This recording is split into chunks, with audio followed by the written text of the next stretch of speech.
In this position, Mikhail Tal with the white pieces is about to perform yet another of his epic feats. First, he moves his threatened rook to e3, attacking the queen. Black has only one correct defense, bishop to d3. Do you know why? If not, stay tuned. We are about to find out. However, Black was completely unaware of what was happening and decided to play queen to c1. At first glance, it seems like a strong move. They are basically securing the promotion of the pawn. But in reality, this is a terrible mistake. Can you see why?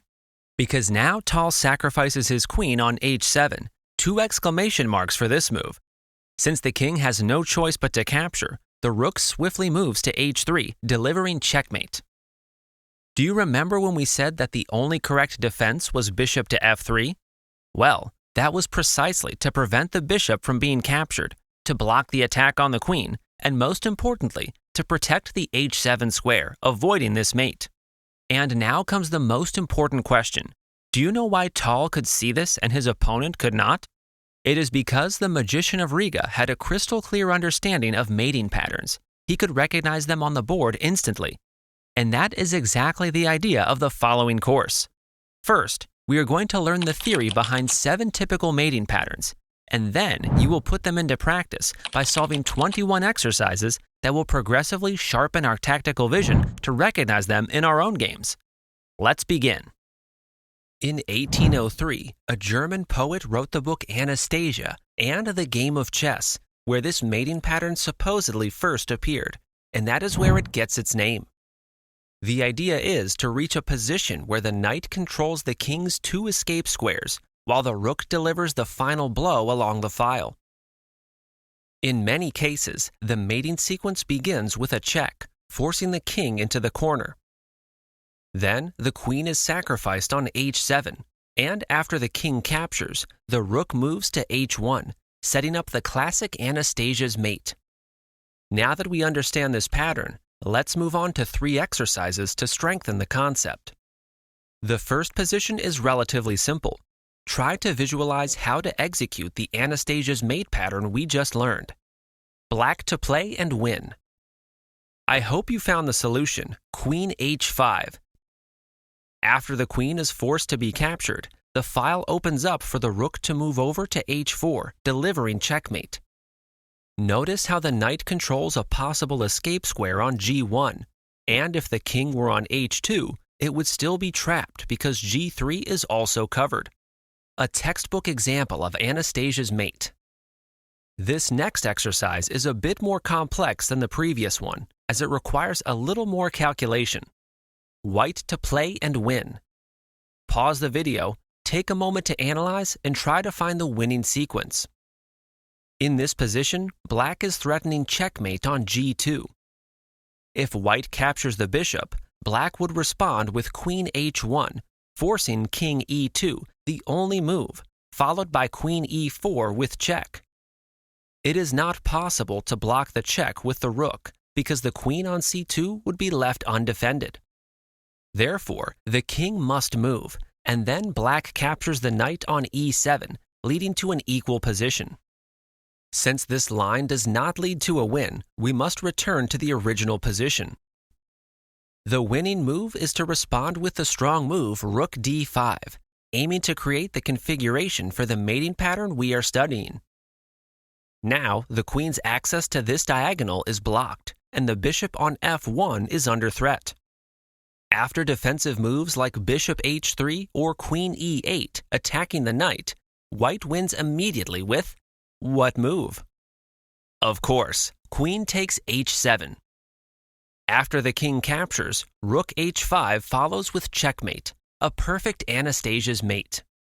Let's continue with this next exercise, which is much more complex than the previous ones. The attack begins with a bishop sacrifice on h7, a pattern we will also study later on, followed by an assault along the h-file. I recommend that you focus especially on the 4th move, which is the hardest to find. Here's a hint. It is related to Anastasia's mate. It is white to move and win. Pause the video and try to find the solution. First, as we mentioned earlier, we begin with bishop takes h7. After the king captures, the white rook moves to the h file. The king cannot step up to g6 because queen h5 would deliver checkmate. Therefore, black is forced to retreat to g8. Then comes queen h5. At this point, there are no moves left to prevent mate on h8 except to respond with queen h6. Up to this point, everything has been fairly forced and relatively easy to see. The real difficulty of the problem lies in finding the strong winning move now. If you did not spot it earlier, I invite you to pause the video again and try to find it. I hope you managed to see it. The move is knight f5, double exclamation marks for this move. The queen is now under threat. Black has no real options other than capturing on h5, and then we continue with the intermediate move knight e7, check. After the king moves, for example to h7, we capture the queen and we reach the classic Anastasia's mate configuration. This would have been a very difficult exercise to solve if we did not already have this pattern in mind. The year was 1858, and one of the greatest chess players in history, the American genius Paul Morphy, was traveling to Europe to challenge the best players of the old continent. On this particular day, he would face not just one, but two opponents at the same time, a count and a duke. The venue was none other than the famous Paris Opera House. Morphy, playing the white pieces, gave them a masterclass in development. The black king was left weak and trapped in the center of the board, and Morphy went on to create one of the most beautiful games of the 19th century when he crowned it with the iconic sacrifice Queen b8. Black has no choice but to capture the queen. But after that, the rook and bishop coordinate perfectly to deliver checkmate. And it is another one of the essential mating patterns we must learn. Therefore, it is time to move on and tackle the three thematic exercises. In this first position, we can already see the setup for Morphy's mate, and our task is to remove the extra defenders and shape it so that the mate becomes possible. White to move and win. Pause the video and try to find the winning continuation. To win in this position, the first step is to clear the d file, which we achieve by sacrificing the knight on c7. This creates a double attack. If black wants to avoid losing the queen, they are forced to capture the knight. And now we can clearly see the setup for Morphy's mate. However, the knight is still defending the key square, so the next step is to eliminate it. It does not matter whether black captures with the pawn, the queen, or the rook. On the next move, white continues with rook d8, delivering checkmate, the classic Morphy's mate. This next exercise comes from a game played between two famous players from the early 1900s, Richard Reti and Savili Tartakower. White to move and deliver mate in 3 moves. Pause the video and find the solution. The difficulty of this exercise lies in finding the first move, the spectacular queen d8. The king is forced to capture, after which the precise move bishop g5 follows, delivering a double check, a check from the bishop and, at the same time, a check from the rook. If the king moves to c7, then bishop d8 delivers checkmate, a move that is a bit tricky to spot. If instead the king moves to e8, then the checkmate comes with the typical Morphy's mate we are studying, rook d8, mate. Now we move on to exercise 3, which of course is much more challenging. If we look closely, we can recognize the same idea here, but we must find the right way to shape it. White to move and win. Pause the video and try to find the winning sequence. The mating setup is already present, but the difficulty in this position lies, in some cases, in finding the correct order of ideas, something we will explore in greater depth in the calculation course. First, we begin with rook takes e5, a good move, aiming to open the d file for the mate. Now, the correct move order is to proceed by deflecting the queen from the defense of d8 with queen takes e5, double exclamation marks, of course. After black recaptures, it is time to deflect the rook, and this is achieved with the strong move bishop c6. Black is forced to capture the bishop, and now everything is ready to deliver the thematic rook d8 checkmate. I think Morphy would be very proud. In this game between two super grandmasters, Jan Timman and Nigel Short, the following position was reached. White gave a check on c4, so the king must go to h8 instead. Now the knight jumps to f7 with check. The king has only one move, to return to its original square. After that, an important continuation is to play the double check with knight h6. The king is once again forced to move to the only available square, and now comes the iconic move of this mating pattern, the queen sacrifice.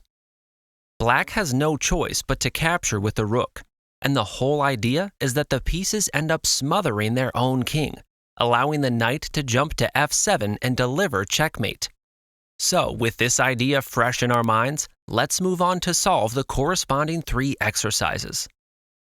In this first position, we have the 4th world champion, Alexander Alekhine, playing the white pieces, and he has a checkmate in 4 moves against the black king. Can you stop the video and play as Alekhine did?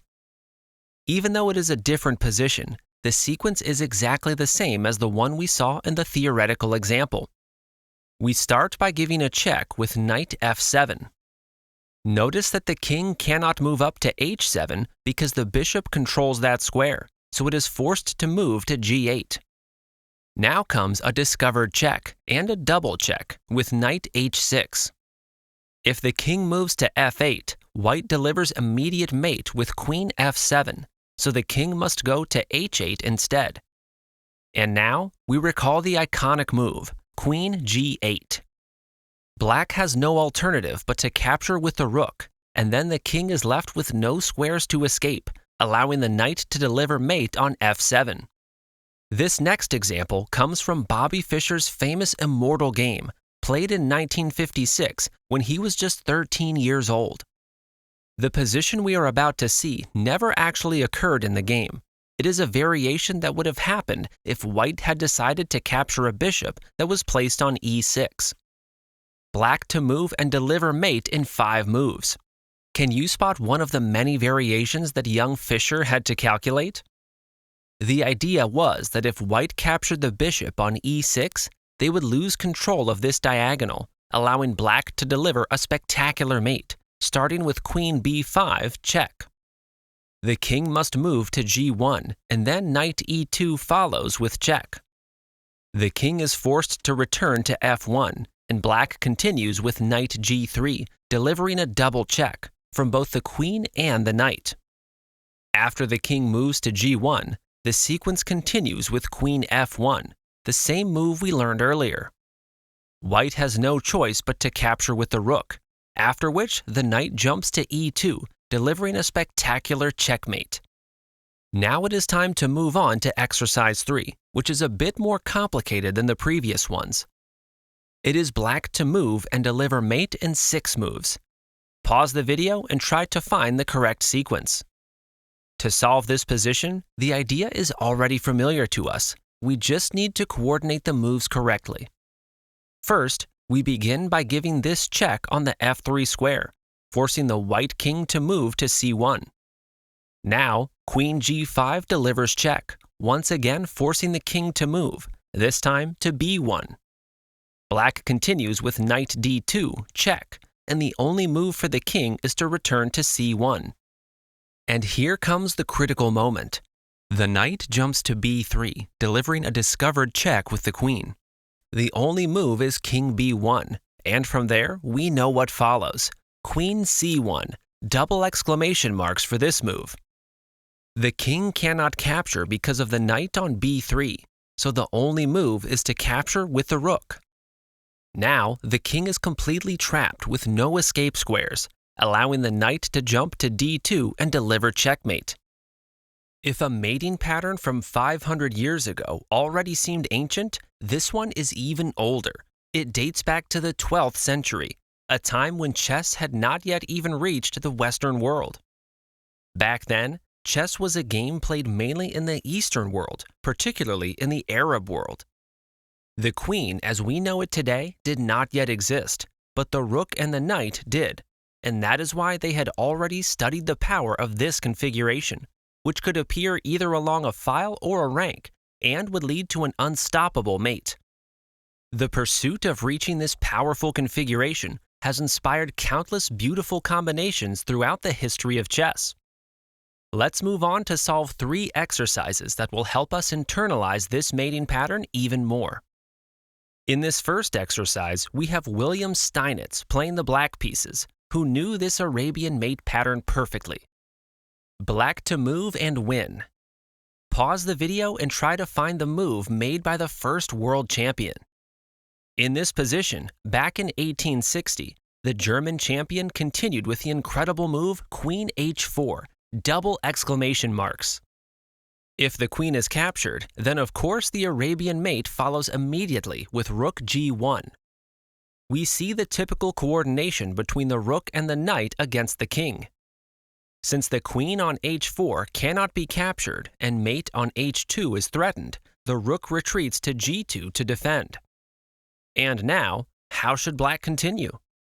Well, there are several possible continuations, but without a doubt, the strongest is to stick with the same idea.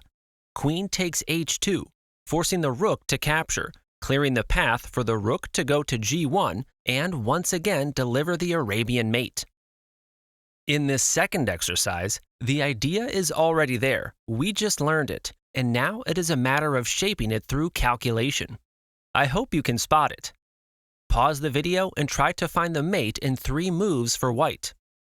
In this position, we can see that the knight could decisively jump to F6, but there is one problem. The knight is pinned. So, the solution is to unpin the knight by deflecting the queen with the spectacular move Queen G8. Black has no choice but to capture the queen. It is the only move. And now everything is ready to set up the Arabian Mate. We begin with knight F6, check. The only move is King H8, and now rook takes queen, delivering checkmate. As usual, this third exercise is a bit more difficult, but the ideas are already familiar to us. White to move and deliver mate in 4 moves. Pause the video and try to find the solution. To win in this position, we start by giving a check with the rook on G1. The king has no other square to move to except H8.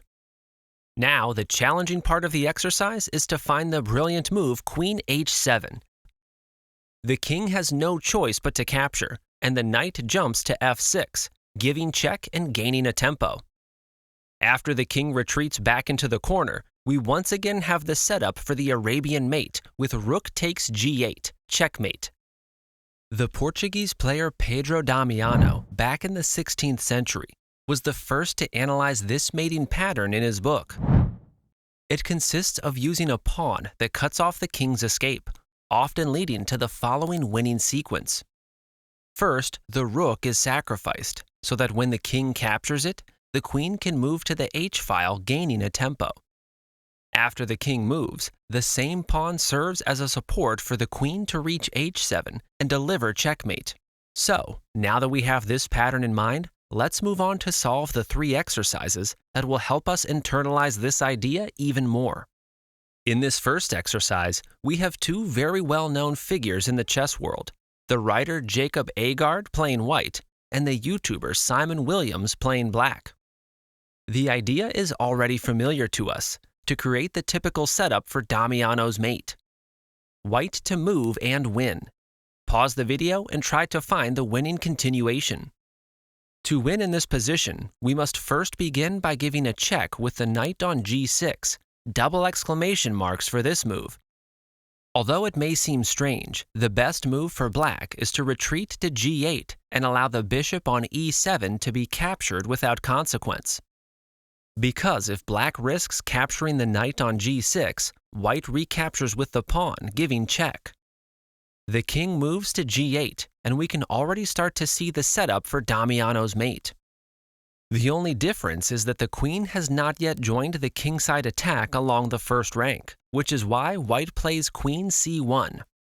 Desperately, black brings the queen back to d8, trying to hold on a little longer. But it will not be possible, because white continues with the characteristic move of Damiano's mate, rook h8, a strong move. The king has no choice but to capture, and then, as we explained in the introduction, the queen moves to h1, gaining a tempo. If the king moves to g8, then queen h7 delivers immediate mate. Therefore, the only defense is to block the check with bishop h4. And after that, white responds with g5, cutting off the communication between the queen and the bishop. White is threatening to capture this piece, followed by the mate we discussed earlier. If black wants to prevent it, they would have to give up a large amount of material, which is why they decided to resign. Knowing the idea behind Damiano's mate allowed Agard to win this game in great style. In this second position, we repeat the same idea. Black to move and win. Pause the video and try to find the winning continuation. To win, black first plays the typical knight g3, a strong move, giving a double attack against the king and the queen. This forces white to capture. Then black recaptures with the pawn, giving check, and the king moves to g1. Thus, we reach the classic setup for Damiano's mate that we already know. The next move is bishop c5. The idea behind this move is to clear the rank so that the queen can move to the h-file.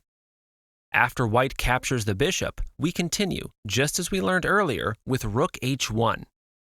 This forces the king to capture. The other rook comes in, the king retreats to g1, and the same technique is applied again, rook h1. After the king captures, the black queen moves to the h-file. The king tries to escape, but queen h2 follows, delivering checkmate. A problem that, thanks to knowing this typical mate, turned out to be more beautiful than difficult to execute. This third exercise is a bit more difficult than the previous two, but the ideas are already familiar to us. Now it is just a matter of calculating them correctly. Black to move and win. Pause the video and try to find the winning sequence. The difficulty in this exercise lies in finding the first move, rook takes h2. If the king captures the rook, black immediately continues with queen h8, and it will be mate as the king has no escape squares. But of course, the rook will not be captured by the king, but by the bishop. After that, the second move must be found, knight g3, a typical move we have already seen in the two previous exercises. Because if white captures the knight, then once again the black queen shifts to the h-file, gaining a tempo. There are no alternatives for the king, who must block with the bishop. And now, how should black continue? Exactly, queen takes h2. After the king captures, in this case, it is the rook that moves to the h-file to deliver checkmate. Harry Nelson Pillsbury was one of the brightest minds in the history of chess. Unfortunately, he passed away prematurely at the age of 33, right at the height of his chess career, when he was perfectly capable of defeating the strongest players of his time, including the world champion. In one of his games at the London tournament of 1899, he reached the following position. White had already won a pawn and completely shattered black's castling structure. But there was a problem. It was black to move, and the g2 square was undefended. They could have captured there, recovered the pawn, and created some problems for white. However, the English player Francis Lee wisely chose not to do so, and simply moved the threatened rook to d8. Pillsbury then castled, consolidated the advantages, and eventually went on to win the game. But what was really happening? Why did black not capture on g2? Well, the point is that if the English player captured, white was not planning to defend passively. Pillsbury had prepared the strong move queen f3. The idea was that once black captured the queen, the game would continue with what is today known as Pillsbury's mate.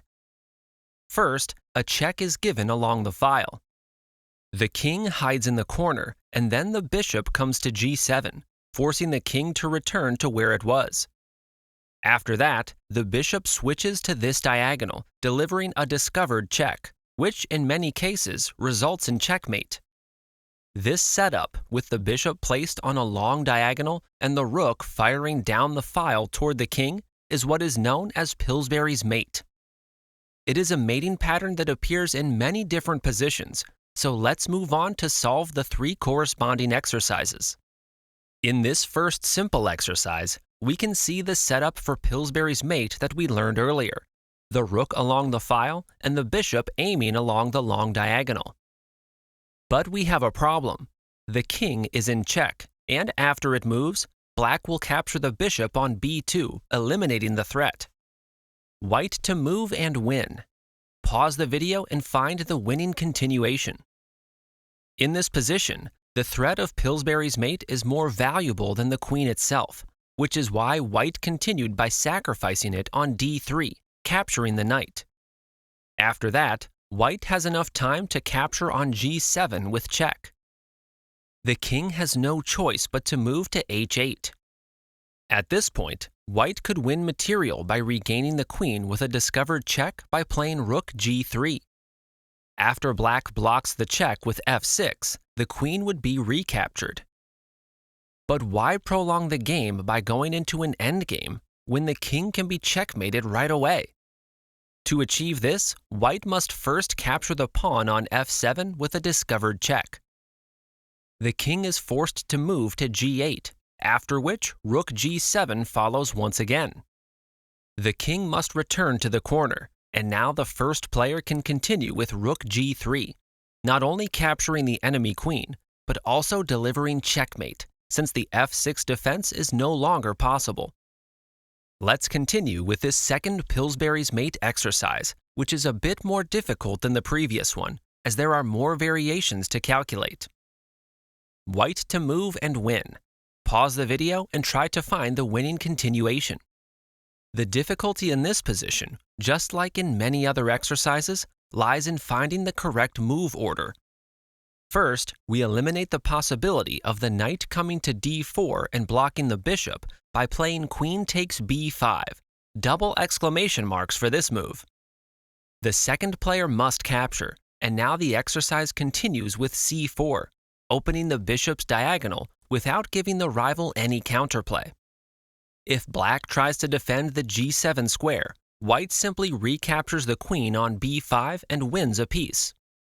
So the queen must move, for example to d7, and now the rook invades on g7. The only move for the king is to retreat into the corner. At this point, there would be many ways to win, but we should give the enemy neither water nor air to breathe. Therefore, the strongest way to continue is with rook g8, delivering a double check, a thematic and important move that appears in many positions and that we must learn.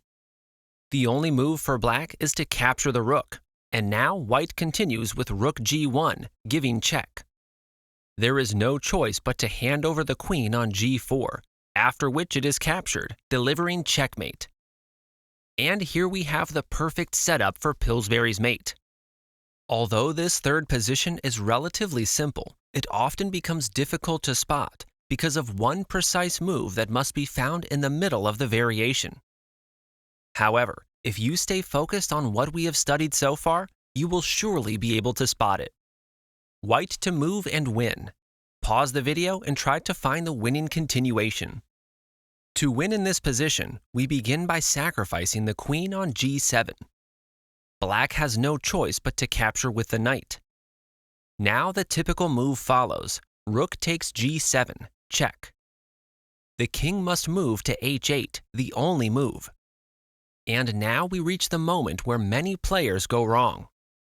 It is important to highlight that the only way to win is by playing the move we learned in the previous exercise, rook g8. That is why I mentioned earlier that it was important to learn this move, because it appears in many positions. Black's king has no choice but to capture the rook, after which the other rook arrives on g1, delivering a deadly check. After queen g5, the game is finished with rook takes g5, delivering checkmate. Once again, Pillsbury's mate, the central concept of this lesson. In 1860, during the Romantic era of chess, the English player Samuel Boden with the black pieces reached the following position. White innocently continued by castling, without noticing that the bishop was dangerously aiming at the king, thus creating the perfect setup for Boden to immortalize himself and write his name into chess history. First, he continued with the move d5, sacrificing the pawn and attacking the bishop. The reason behind this move would soon become clear. White captured the pawn, and then Boden played his brilliant move, the one that bears his signature, the queen sacrifice on c3, double exclamation marks. The white king had nowhere to go and was forced to capture. But now, the light-squared bishop cuts off the king along this diagonal, and the other diagonal has also been completely opened. That is why black had previously played d5 to reach this position and continue with bishop a3, checkmate. Since then, this pattern, with two bishops crossing over the enemy king, has been known as Boden's mate, and it appears in countless positions. Now that we understand this, let's move on to the first simple exercise. The fourth world champion, Alexander Alekhine, has the white pieces, and the black king is dangerously trapped in the center of the board. However, it must be finished off quickly before it can escape. White to move and win.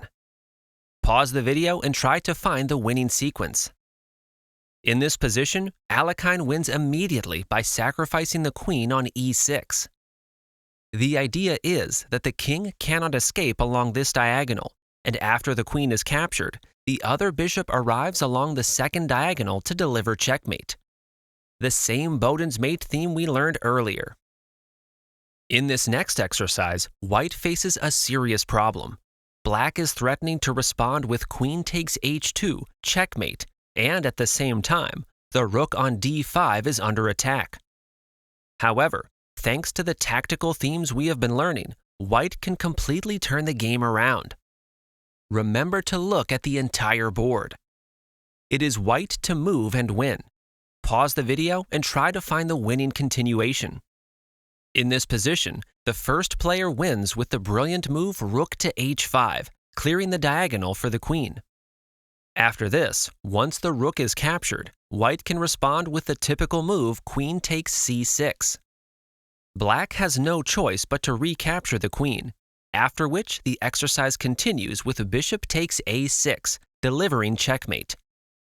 It is exactly the same Boden's mate we saw in the introduction, only with the colors reversed. This next exercise is a bit more difficult than the previous ones because it requires more calculation and a bit more risk-taking. Here is the question. In this position, unfortunately, the bishop cannot be captured because of the undefended rook on a1, or so it seems. So, how would you continue? I hope you play the way Esteban Canal did. It is white to move and win. Pause the video and try to find the winning continuation. Black believed that the bishop could not be captured because of the undefended rook. However, the player with the white pieces proved that this reasoning was wrong and boldly continued by capturing the bishop. After that, the rook is captured and the king moved to d2. Then black also captured the rook on h1, but they were in for a big surprise when white responded with queen takes c6, double exclamation marks for this move. There is nothing the king can do. It must capture the queen, after which bishop a6 follows, delivering checkmate, Boden's mate. I hope all of this has been very helpful in learning these patterns thoroughly, recognizing them in your own games, and executing them successfully when they arise. See you in the next lesson.